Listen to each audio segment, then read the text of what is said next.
Hey, hi, I'm going to try to make this super quick because it can go really long, but I want to talk about chemical sensitivity. But before I get into that, I wanted to mention the three things that I forgot to name on my symptoms list: extreme heat, extreme cold, and anxiety. I don't understand how I missed those symptoms, but those are things that if I get into will set me off. Just like today, I had to come in. It's a beautiful day here in Georgia. We're not even at the peak heat yet.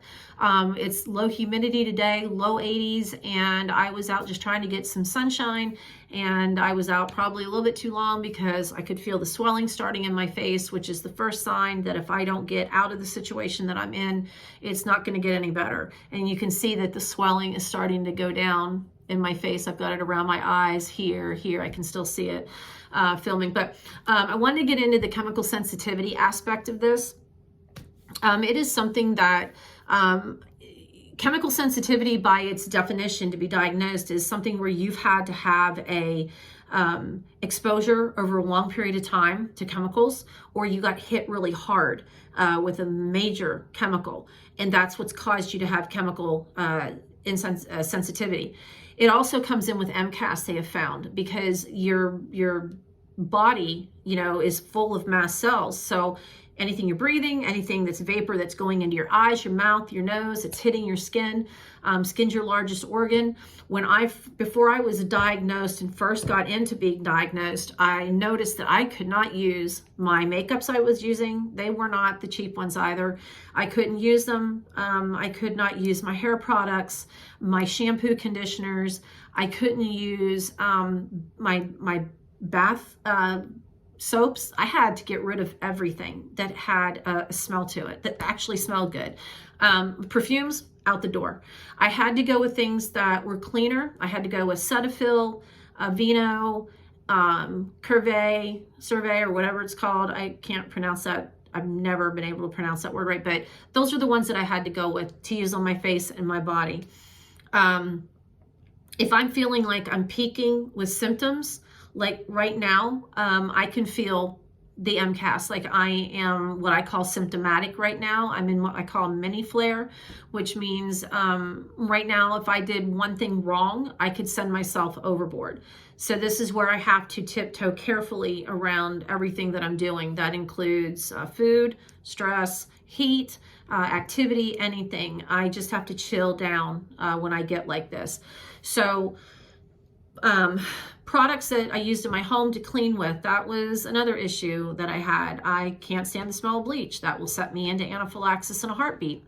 Gasoline sets me into anaphylaxis in a heartbeat. There are certain smells that will trigger me really fast, and campfire smoke is one, cigarette smoke is another one, burning something.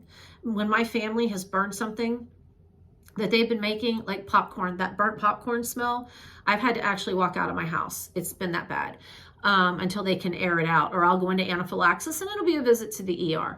So these are the little things that you don't think about in your everyday life. I had to clean my house. When I did start cleaning my house, I actually had to clean it wearing a respirator or an N95 mask just to clean my house. I know what products I can and can't use to clean with, and I can use Odoban. Go figure. I wouldn't think by smelling that I could use it, but I can.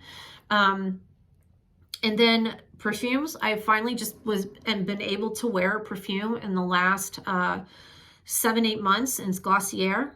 It's the only one. I've tried other perfumes and I had to get it off my skin. I've tried it just on my clothing. I had to get it off. I had to change clothes because that smell will permeate. Anything that feels, to me, this is how I know, anything that feels like it is directly under my nose, like directly under, I have to get away from it, or it's going to send me into an anaphylactic state.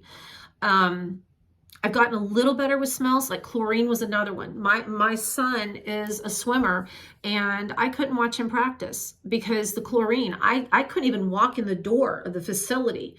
And when he would go to swim meets, that would terrify me because I want to be there to support him, but the chlorine is so hard for good reason.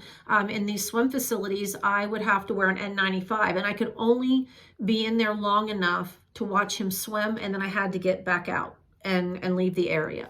So those are things that have been hard as well. The next thing is medications. Medications are something that it's so utterly frustrating how doctors just can't put this together. When I'm telling you that I'm chemically sensitive to smells and, products and medications, I don't take over-the-counter medications. People can well, why do you need a prescription for Allegra when you can buy it over the counter? Because if you look at the ingredients, either they're not pure or there's more of them in the over-the-counter medication, not in the prescription form. So that's why I have to get prescription.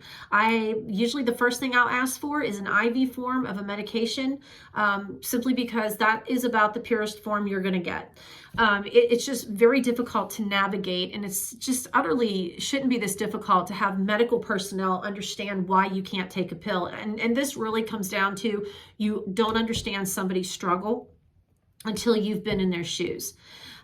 Because to me, if you said you couldn't take a pill, but you could do an IV of the same med, I'd be asking probably the same question, but it still doesn't make it any less frustrating.